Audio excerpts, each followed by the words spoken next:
Dios te bendiga. Bienvenido a la segunda temporada de Luz Verdadera. En la primera temporada estuvimos hablando acerca de la Biblia y durante 6 videos hablamos de temas sumamente importantes que nos llevaron a conocer mucho mejor la palabra de Dios. Dijimos datos curiosos acerca de la Biblia, pero que nos llevaron a comprender que en realidad la Biblia es inspirada por Dios, que es la palabra de Dios. Vamos a dar apertura a esta segunda temporada en este séptimo video tratando la primera parte del tema ¿Quién es Dios? Para que podamos comprender quién es Dios es necesario que hagamos una introducción sobre las perspectivas humanas de quién es Él. Luego hablaremos sobre su naturaleza divina y finalmente sobre sus atributos. En el mundo existen 3 perspectivas acerca de Dios y que se pueden agrupar de la siguiente manera. El primer grupo es el panteísmo, luego tenemos el politeísmo y finalmente el monoteísmo. Hablemos un poco acerca del panteísmo. La palabra panteísmo es una palabra compuesta por 2 palabras griegas. La primera es pan, que significa todo, y la segunda es theos, que significa Dios. Por lo tanto, el panteísmo es ese pensamiento o esa creencia que supone que todo es Dios. Para ellos, para ese movimiento, una partícula de aire, una partícula de polvo, el sol, la luna, las estrellas, el agua, las plantas, son Dios y cada uno en particular es una parte de Dios. Sin embargo, la Biblia sí hace una clara diferencia contra este tipo de enseñanza, puesto que en Génesis 1:1 dice, en el principio creó Dios los cielos y la tierra. Allí se diferencia el creador y la creación, por lo tanto, este pensamiento va en contra o por lo menos no es igual al pensamiento de la palabra de Dios.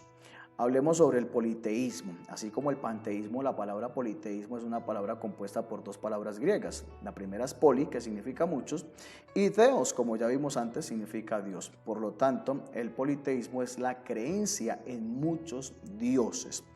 Las religiones politeístas más conocidas son la egipcia, la celta, la babilónica, la griega, la hindú, entre muchas otras. Finalmente tenemos el monoteísmo, que así como las anteriores también es una palabra compuesta por palabras griegas. La primera es monos, que significa uno o único, y la segunda es theos, que como ya vimos significa Dios. Por lo tanto, el monoteísmo es la creencia en un único Dios. Las religiones más importantes del mundo son monoteístas. Estas son el cristianismo, el judaísmo y el islamismo. Vamos a hablar ahora sobre la naturaleza divina. En primer lugar, la Biblia nos enseña a nosotros que Dios es espíritu, y esto lo dice Jesucristo mismo allá en San Juan 4:24, donde dice, Dios es espíritu y los que le adoran es en espíritu y en verdad es necesario que adoren. Así que decir que Dios es espíritu es decir que Dios es un ser inmaterial que no tiene un cuerpo como tal. Así que esta es la esencia de Dios, es un ser espiritual.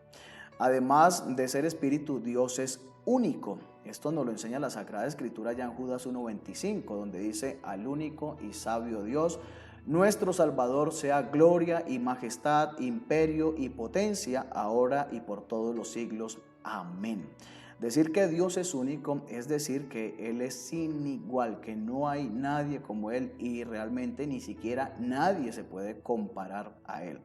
Por último, respecto a la naturaleza de Dios, podemos decir que Él es indivisible. La Biblia lo dice en Deuteronomio 32:39.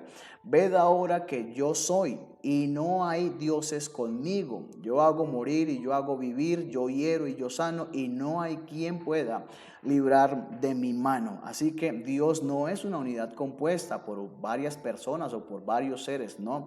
Dios es un ser único, es espíritu y es indivisible.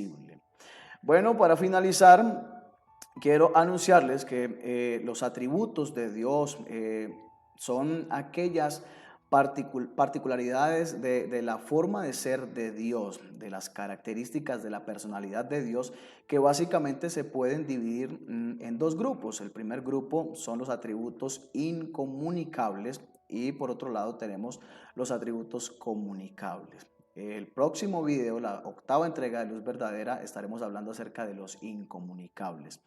Por hoy vamos a dejar hasta aquí y les invito a compartir este video, a suscribirse al canal, a compartir estas enseñanzas con sus amigos, con su familia, para que puedan conocer mejor lo que es la palabra de Dios. Dios te bendiga.